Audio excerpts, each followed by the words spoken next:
Sitinjau Lawik, sebuah tanjakan ekstrim yang pemandangannya indah yang ada di Jalan Raya Padang Jambi, Lubuk Kilangan, Kota Padang, Sumatera Barat. Siapa yang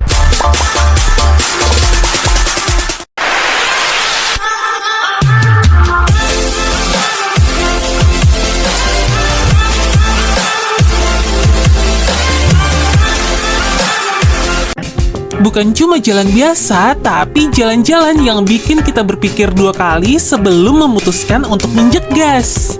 Jalan kayak gini tuh butuh kendaraan yang kuat dan pengemudi yang berani buat melintasinya. Dan ada juga jalan-jalan yang, wah, semacam tantangan ekstrim gitu deh guys.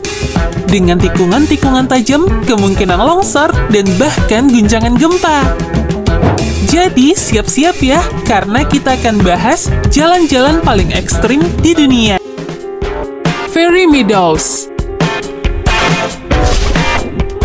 Guys, jangan percaya ya sama namanya, soalnya jalan Fairy Meadows ini jauh dari yang manis-manis. Lokasinya di Pakistan, dan jalan gunung yang menakutkan ini lebih mirip sebuah aktivitas ekstrim dibandingkan dengan jalan biasa ya. Meskipun jaraknya kurang dari 16 km, tapi situasinya bakal bikin kamu ngerasa bahwa itu adalah jalan terpanjang dalam hidupmu. Jalan Fairy Meadows ini mayoritas terdiri dari jalan kerikil yang gak stabil. Ngerinya, jalan ini juga terletak di ketinggian yang bikin merinding sampai sekitar 2.500 meter di atas permukaan laut. Ada tikungan-tikungan sempit yang kalau kamu lewati dengan terlalu kencang atau terlalu sembarangan, bisa bikin kamu nggak berakhir dengan selamat, guys. Iya, destinasi di ujung jalan ini memang cantik banget sih. Tapi terlalu asyik menikmati pemandangan, bisa-bisa kamu nggak sadar kalau jalan ini nggak punya pagar pengaman. Jadi bisa aja kendaraan jatuh ke jurang ini. Ih, serem ya guys. Kayaknya bukan jalan yang buat lemah semangat nih. Sitinjau Lawik. Selanjutnya ada jalan yang letaknya di negara kita sendiri guys. Namanya Sitinjau Lawik, sebuah tanjakan ekstrim yang pemandangannya indah yang ada di Jalan Raya Padang Jambi, Lubuk Kilangan, Kota Padang, Sumatera Barat. Siapa yang udah pernah lewatin jalan ini? Kalau sudah, kalian pasti langsung teringat sama tikungan tajam dan trek menanjak yang curam di sini ya. Walaupun jalanan ini masuk jalur nasional dan punya badan jalan yang lebar, gak semua kendaraan bisa dengan gampang ambil rute ini guys. Kenapa? Karena Sitinjau Lawik punya tantangan sendiri. Kendaraan berat harus ambil jalur di sisi terluar yang landai, biar bisa dapat momentum buat menanjak yang curam itu. Seberapa curam sih penampakannya? Nah, ini dia ruas jalan sepanjang sekitar 15 km ini punya tikungan-tikungan yang ekstrim banget. Gak cuma itu, ada juga tanjakan yang curam banget. Saking curamnya, nggak mungkin ada dua mobil besar lewat dalam waktu bersamaan di belokan yang sama. Akibatnya, penggunaan jalan harus antri dulu guys, kalau mau lewat belokan itu. Tapi tenang aja, ada yang ngebantu kok di sini. Warga lokal yang tinggal di sekitar selalu siaga di Sitinjau Lawik buat ngatur lalu lintas. Mereka bantu jaga biar gak ada mobil dari arah atas dan bawah yang berpapasan di tikungan tajam. Selain itu, mereka juga siap sedia buat bantu kendaraan yang gak kuat menanjak dengan penyangga ban. Jadi kamu gak sendirian dalam petualanganmu di sini. Walaupun terkenal dengan tantangan ekstrimnya, Sitinjau Lawik gak cuma punya jalan menantang guys. Pemandangannya oke banget. Ada pepohonan hijau yang rimbun di sekitar jalur, bikin mata kita dimanjain banget deh. Gak cuma itu, dari beberapa titik ruas jalan, kamu bisa lihat kota Padang dan laut yang luas. Jadi, selain sensasi ekstrim, kamu juga bisa dapetin pemandangan cantik dari jalanan ini. Keren kan? Atlantic Ocean Road. Nah, yuk kita mulai dengan jalan Laut Atlantik di Norwegia. Ini bukan sekedar jalan biasa loh guys. Jalan ini memang dianggap sebagai salah satu jalan paling berbahaya di dunia. Tapi di sisi lain, kalian juga bisa melihat salah satu pemandangan paling indah di dunia kalau melintasinya.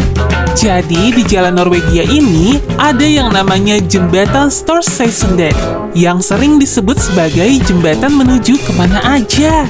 Lucu juga sih, karena pas kamu lihat dari jauh, jembatannya tuh kayak tangga menuju langit gitu. Tapi begitu kamu sampai di puncaknya, lebih baik jangan deh melihat ke bawah guys. Nah, setelah kamu berhasil mengatasi rasa takut ketinggian, jalan ini bakal bawa kamu berkeliling di tepi laut. Dan disinilah serunya dimulai. Pemandangan ombak laut Norwegia itu memang luar biasa. Tapi hati-hati ya guys, soalnya ombak-ombak besar bisa menerjang jalan saat cuaca buruk. Jadi, kalau kalian lagi di jalan laut Atlantik ini, pastikan sabuk pengaman sudah kalian pasang dengan benar. Soalnya petualangan ekstrim baru aja dimulai.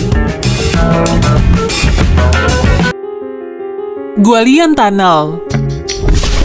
Di nomor 3 ada yang namanya terowongan Gwaelian.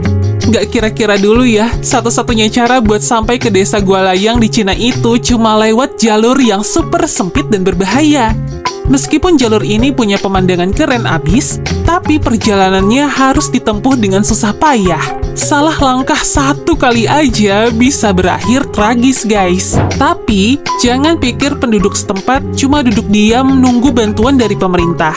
Pada tahun 1972, sekelompok kecil orang berpikir keras dan mulai menggali terowongan. Jadi daripada keliling gunung, mending langsung aja lewatin gunung kan? Kelompok ini cuma terdiri dari 13 orang biasa, jadi mereka nggak punya alat modern seperti eskavator atau bulldozer. Makanya satu-satunya cara adalah menggali dengan tangan kosong, guys. Beneran deh, dibutuhin tenaga dari 26 tangan selama 5 tahun buat menggali terowongan sepanjang sekitar 1,2 km, setinggi 4,8 meter, dan selebar 3,9 meter. Terowongan Gwaelian mungkin bukan yang terpanjang di dunia. Tapi saat kalian tahu bagaimana caranya dibangun, pasti kalian bakal memberi hormat buat orang-orang yang sudah bersusah payah membangunnya. Di tahap paling susah saat penggalian, kelompok ini cuma bisa menggali sekitar 3 kaki per hari guys. Perjuangan mereka sangat berat, sampai-sampai 3 orang bahkan kehilangan nyawa dalam prosesnya. Tapi akhirnya terowongan ini juga jadi daya tarik wisata yang besar dalam beberapa dekade terakhir. Nah, satu hal yang harus diingat ya guys, terowongan ini nggak punya pagar pengaman atau lampu. Jadi pengemudi masuk dengan resiko sendiri, apalagi pada saat malam hari. Berasa kayak jalanan di film horor deh. Penduduk setempat bahkan menyebutnya dengan istilah jalan yang nggak memaafkan kesalahan. Waduh, serem banget deh.